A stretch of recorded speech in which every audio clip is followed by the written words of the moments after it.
Сәлем қыз-келіншектер, Мадинаның асханасына қош келдіңіздер.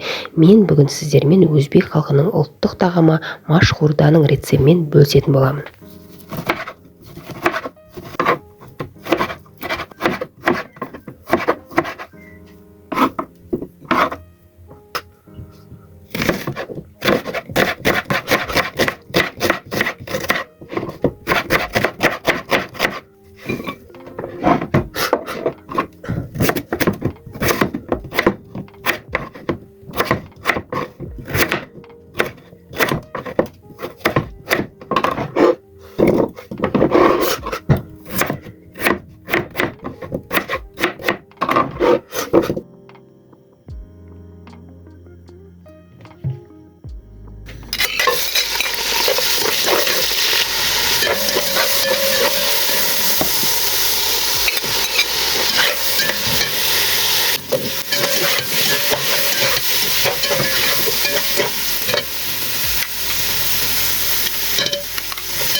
Осылай қайнағаннан кейін бетіндегі көбігін міндетті түрде алып тастаңыздар.